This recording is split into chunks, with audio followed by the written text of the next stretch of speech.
From Salon, 120 CIA documents regarding 9/11, Osama bin Laden, Al-Qaeda, counterterrorism, were released to the National Security Archive through a Freedom of Information Act request. This is not a governmental agency. The most damning are documents showing that the CIA had bin Laden in its crosshairs a full year before 9/11, but didn't get the funding from the Bush administration White House to take him out, or even to continue monitoring him. Remember, elections held in November of 2000. Transition doesn't happen until January because we didn't know that the Supreme Court would allow George Bush to be president. But you will remember the January 20th baton pass. Like literally, I think you got to Google this. Pass the baton ceremony. And I believe it was Sandy Berger. And this is one of the reasons why they go after Sandy Berger so intensely on the right. Sandy Berger got up and gave a speech at this event saying the number one security threat to the United States is bin Laden and Al-Qaeda. An hour and a half later, Condi Rice gets up and says that the number one security threat the Bush administration sees is rogue states. So with that in mind, this notion that they had an ideological belief that their problem was going to be someone like Iran or Iraq,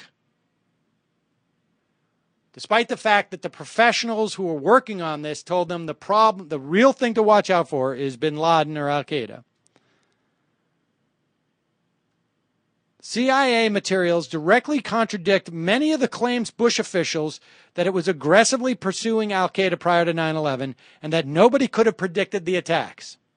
Quote, I don't think the Bush administration would want to see these released because they paint a picture of the CIA knowing something would happen before 9/11, but they didn't get the institutional support they needed, says Barbara Elias Sanborn, the NSA fellow who edited the materials.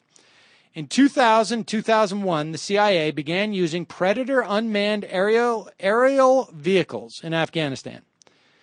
So this program started under the Clinton administration. The idea of using UAVs originated in April 2000 as a result of a request from the NSC's coordinator for counterterrorism to the CIA and Department of Defense to come up with new ideas to go after terrorists in Afghanistan. Apparently, though, the CIA was told by the Air Force, if you lose one of these things, you're going to have to pay for it. And so the CIA decided to use different technology because they didn't want to pay for one of these drones to get lost. But in 2000, September 2000, one drone supposedly observed an individual most likely to have been bin Laden. The CIA at that time only had permission to monitor, not to do anything else. The agency submitted a proposal to the National Security Council staff in December of 2000 that would have significantly expanded the program. Quote, it was too late for the departing Clinton administration to take action on this strategic request. It then fell to the Bush administration. They never wanted to expand it.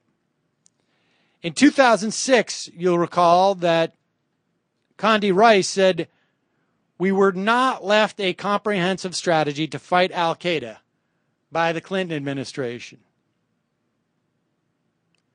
However, these records apparently contradict that. The White House received a truly remarkable amount of warnings that Al-Qaeda was trying to attack the United States, according to the Salon piece. From June to September 2001, 7 CIA senior intelligence briefs, 7 different ones, detailed that attacks were imminent. One from June called Bin Laden and Associates Making Near-Term Threats writes that blank expects Osama bin Laden, because it was redacted, Osama bin Laden to launch multiple attacks over the coming days. Then, of course, the August brief detailed bin Laden determined to strike the U.S. is included in this document dump and says Al-Qaeda members, including some U.S. citizens, have resided in or traveled to the U.S. for years, and the group apparently maintains a support structure here. There is, however, no release of documents concerning torture, but there is speak of violence, and this is from a CIA document, between Israelis and the Palestinians, moreover, is making Sunni extremists more willing to participate in attacks against U.S. or Israeli interests. That's from February 2001. So, add more to the record. Nobody will talk about it. We've got, we've all turned the page. None of that matters anymore. Just on to more bigger and better failures by the elites in this country.